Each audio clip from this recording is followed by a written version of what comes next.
With journalists barred from proceedings, these are the only pictures of Aung San Suu Kyi's trial. Now she's been sentenced, there'll be no reaction from her lawyers, as a gag order means they're not allowed to comment publicly. She's been handed 4 years prison for breaching COVID regulations and incitement against the military, the latter relating to statements from her party condemning a coup d'etat in February. Amnesty International immediately condemned the ruling. The harsh sentences handed down to Aung San Suu Kyi on these bogus charges are the latest example of the military's determination to eliminate all opposition and suffocate freedoms in Myanmar. It's the first verdict out of a dozen charges which also include corruption, violating state secrets and illegally importing and using walkie-talkies. The combined maximum sentence would be more than a century behind bars.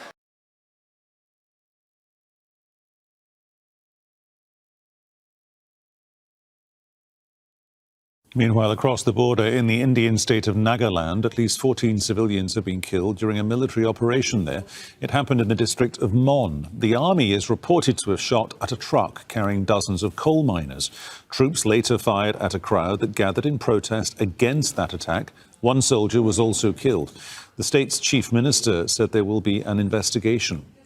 The remote state has been under a Special Powers Act for more than 6 decades now.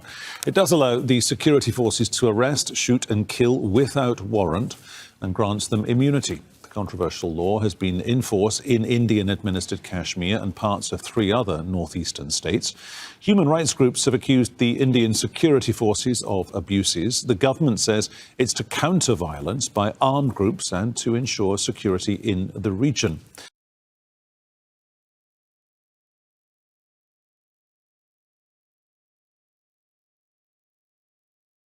At least 23 bodies have been retrieved from River Enziu after a school bus was swept away by flash floods.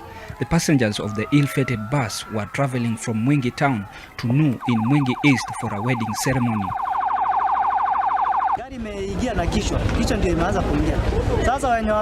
The vehicle went into the river through the front part, and those who were rescued alive were holding onto the upper part of the vehicle. We then dived into the water so as to rescue them. We used ropes and poles to get them out. The governor of Kitui County has cautioned drivers to be more careful while crossing swollen rivers during this rainy season.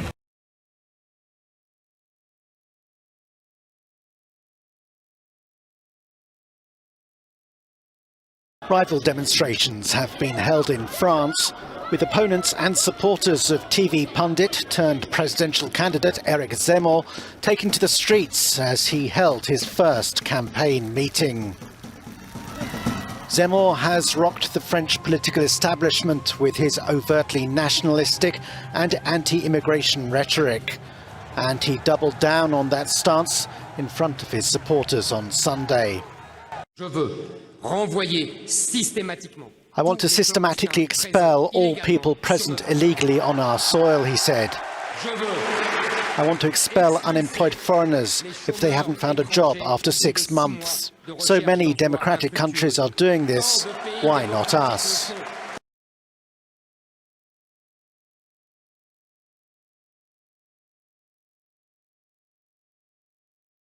Senator Bob Dole has died at the age of 98. Dole was a Kansas native and World War II hero. He ran for president 3 times. Altogether, Dole served the United States Senate for 79 years. In that time, he held several key positions, including Senate Majority Leader for the Republican Party. In February of this year, Dole confirmed he had been diagnosed with stage 4 lung cancer. I accept your nomination to lead our party once again to the presidency of the United States. Bob Dole was the last presidential candidate who served in World War II. And in the '96 campaign, he said America needed more of the greatest generation's grit and values. And I know because I was there, and I have seen it, and I remember. But it didn't work. Baby boomer President Bill Clinton painted Dole as a fixture of the past and easily won a second term.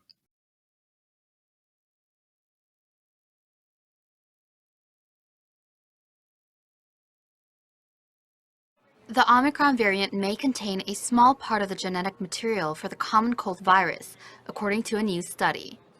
Scientists from Cambridge, Massachusetts-based data analytics firm, Inference, have attempted to bring more clarity to this new variant that experts around the world are currently scrambling to find answers to. They found that the Omicron variant might have picked up a part of the common cold virus in its mutation. This could potentially mean that the virus could transmit more easily and be more evasive to human immune response, while also displaying mild cold-like symptoms. U.S. top health official Anthony Fauci said that thus far the virus is not displaying a great level of severity. But experts say that it's too early to write off the Omicron variant as completely innocuous.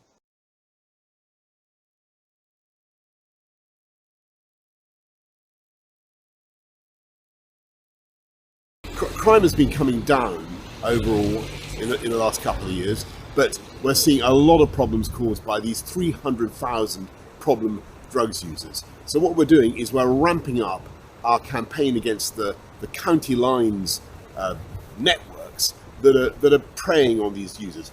You've got to invest in rehabilitation. Everybody who knows about drugs crime will tell you that 300,000 people, their lives are chaotic. They need to be taken off drugs, they need to be put into rehab. You've got to invest in rehab. But you've also got to come down hard on the gangsters who are making hell of people's lives. We want everybody to be able to grow up in safer streets. Everybody to have the right to have a safe community to grow up in. And too many people have their lives blighted by these county lines gangs.